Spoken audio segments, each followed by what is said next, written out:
Attends, ouais Rasmo, t'entends ce rythme endiablé? Ça fait danser les rats, ça. Et salut à tous les amis, c'est Lanceur de Carottes, ton youtubeur gaming préféré. J'espère que ça va bien parce que moi en tout cas ça va super. Et aujourd'hui je vais te raconter comment j'ai éclaté ma manette SCUF Gaming hyper chère et hyper rare. Bon, t'as lu le titre de la vidéo, tu t'en doutes, c'est un prank. Aujourd'hui, on va changer de format de vidéo, je vais vous parler un peu de ce que je fais à côté de YouTube. Donc moi, à côté de YouTube, je suis étudiant en école d'ingénieur dans le 15e arrondissement à l'ESCE Paris, une école superbe.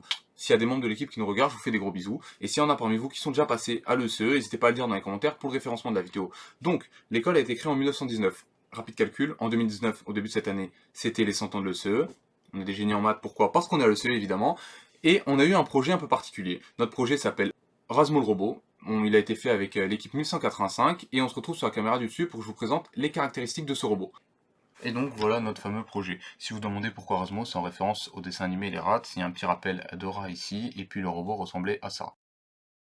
Cependant, il porte pas son accoutrement pendant les matchs pour la performance, ni pendant la vidéo pour la clarté de la présentation. Je vais vous présenter les modules rapidement. Il y a un câble USB, une batterie, des roues, un ESP12 ici, un motor shield, servomoteur, le drapeau, le rappel du numéro de l'équipe, 1185, et deux petits bouts de bois qui vont permettre de déplacer les modules afin de marquer des points. Bien, maintenant que le robot est branché, on peut le voir à l'aide des témoins lumineux. La carte SP12 crée un réseau Wi-Fi auquel je me suis connecté avec mon téléphone portable, puis je me suis rendu sur la page internet permettant de contrôler le robot. Marqué marche avant, virage gauche, virage droit, marche arrière et drapeau, c'est les fonctionnalités de notre robot. Si j'appuie sur la marche avant, le bouton devient vert et il y a on et le robot avance. En marche arrière, il recule. En virage gauche, il tourne vers la gauche. Hop, la mise au point. Et virage... hop, il tourne dans l'autre sens. Nous avons aussi le drapeau ici qui permet de lever et de baisser le drapeau. Vous pouvez le voir, ça s'affiche bien en vert et ça nous écrit on au niveau de la page internet. Alors sur notre terrain de jeu, on a plusieurs zones stratégiques sur lesquelles on doit placer un cylindre qu'on appelle un module de DSF.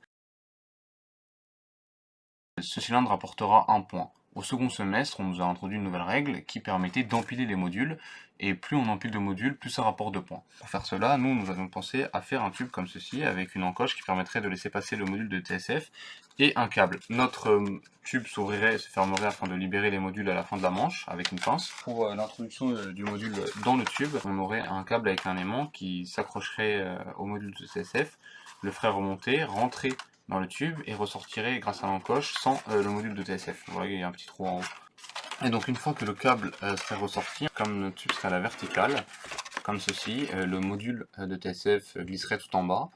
Ils s'empileraient les uns sur les autres une fois qu'on les aurait tous rentrés. On aurait juste à déplacer notre robot, à arrêter le tube sur une zone stratégique et à la libérer à la toute fin du jeu. Donc pour la gestion de cette ficelle avec l'aimant, on aurait une grue qui serait placée sur le robot à l'arrière du tube et qui viendrait passer par-dessus avec un moteur au bout qui, en tournant, enroulerait et déroulerait la corde afin de la faire monter, et un servomoteur qui serait placé aussi sur la grue avec un bout de bois qui, en s'ouvrant, permettrait, une fois que la ficelle est à la bonne hauteur, de la faire rentrer en fait dans le tube avec le module. Ensuite on réactiverait le moteur qui ferait sortir la corde mais sans faire sortir le module, et le module tomberait au bout. Et voilà les amis, c'est déjà la fin de cette vidéo malheureusement. Je suis très content d'avoir pu vous présenter Rasmo. Lui aussi est très content d'avoir pu vous rencontrer. Si toi aussi tu veux fabriquer ton Rasmo, je te mets dans la description le PDF de mon rapport. Tout y est expliqué étape par étape. Et si tu as des questions, n'hésite pas à les poser dans les commentaires ou à venir t'abonner à notre Instagram qui s'affiche juste ici. Voilà, si tu as aimé la vidéo, n'oublie pas de mettre un pouce bleu et de t'abonner.